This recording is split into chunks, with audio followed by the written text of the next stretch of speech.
All right, welcome back. We are in section 6 of Unit 4 now, and we are going to look more closely at the financial statements of a sole proprietorship. In the previous video, we mentioned, we went into detail about the income statement, and we also mentioned that the income statement and the balance sheet are the two main financial statements of the sole proprietorship, but there are also two others. And in this first video, I'm going to cover each one in its own separate video so that you don't get too overwhelmed, hopefully. So there's 4 in total. We already covered income statement. And the next one we're going to cover is the statement of owner's equity. And that starts on page 4. Okay, so the statement of owner's equity is a summary of the changes in the owner's equity that have occurred as a result of the business transactions of a specified period. It forms the link between the income statement and the balance sheet.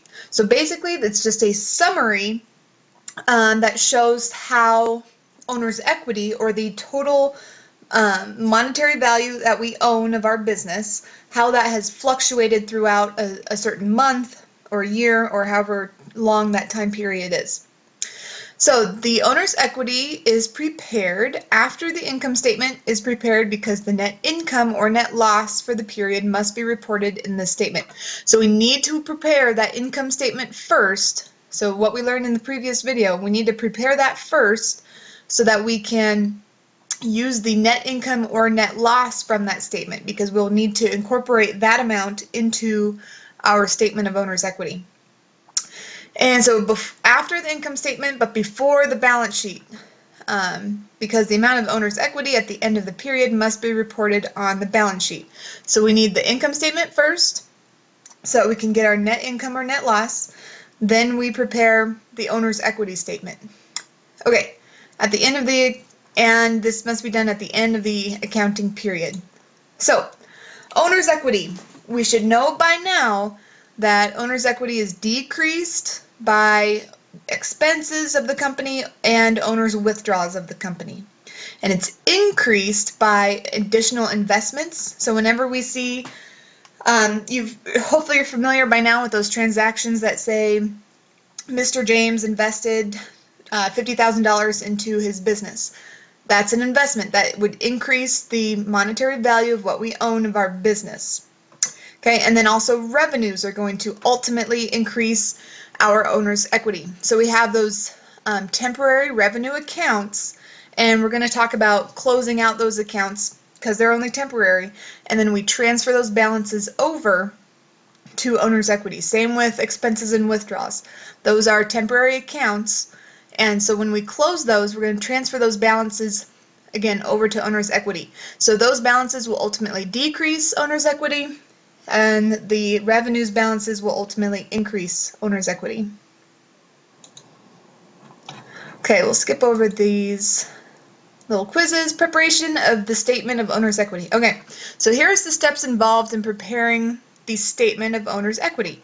We need to enter the words beginning capital in the first line with the first day of the period. And I think they have, so we enter the lines. This is the statement of owner's equity.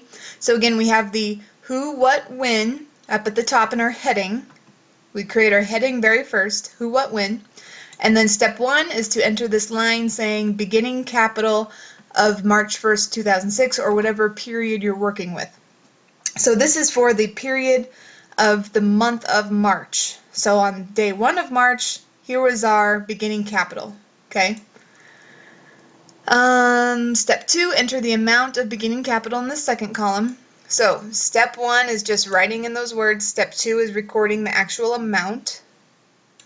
Step 3, enter the increases to the capital account. So any additional capital or investments by the owner, and then the net income. Those are different types of increases. So under here, we add. We would total the balances or the investments by the owner and put that number in here, and then also the net income. So kind of like our income statement was set up, where we listed the numbers we're going to add on the left, and then we list the total on the right. So this is our Investments by owner plus our net income gives us our total increase in capital, and we record that on the right column here. So then we have and apparently there was no beginning capital, so they must have just started their business on March 1st. Okay, so we have no beginning capital. Then we list our accounts that increase owner's equity, so investments plus net income. We get that subtotal over here and carry that into the right column. And then we would add this total increases to our beginning capital. And since there was no beginning capital in this example, we have our total of $25,500. So that's our total capital at that moment. Then we're going to go through and subtract the withdrawals by owner, which is $1,000. So let's go back up here and see, make sure we're following the right steps here. Okay, so record the owner's additional investments, which we did. Enter the words net income. Enter the net income. Draw a single line. So remember, the single rule means that we're adding up everything above that line. So here's the single rule. We're adding 25,000 plus 500. We add that here, and then bring that subtotal down. Okay, enter the words total increase in capital. We showed you that. Enter the total in the second column. Okay, we are on step 12. So now we enter the word less. So we put add and then listed the accounts that are adding to our capital owner's equity. Now we're entering the word less and entering the accounts that will subtract from our owner's equity. So then we list our withdrawals account and net loss by owner. So if there was a net loss, we would be recording the net loss. But in this situation, we had a net income. So we listed the income under add. If there had been a net loss, we would record net loss under less. Okay, less means to subtract. So we're subtracting the withdrawals made by the owner, which was $1,000.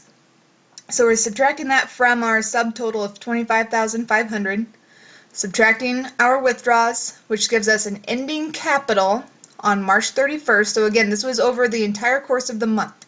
And then our ending capital at the end of the month was $24,500 because we had $25,000 invested, $500 of net income, and $1,000 taken out for withdrawals, leaving us with $24,500 as our ending capital March 31st. So then this balance that we found for the end of March, our ending capital, this will carry over then to April as the beginning capital for April 1st. So we carry this balance of the end of the month over to the beginning of the next month. And on this next page, they just kind of give you a couple more examples here, so feel free to read over that. So again, this is an example, owner's equity, ending capital from March 31st, additional capital plus net income, and then we subtract out our withdrawals.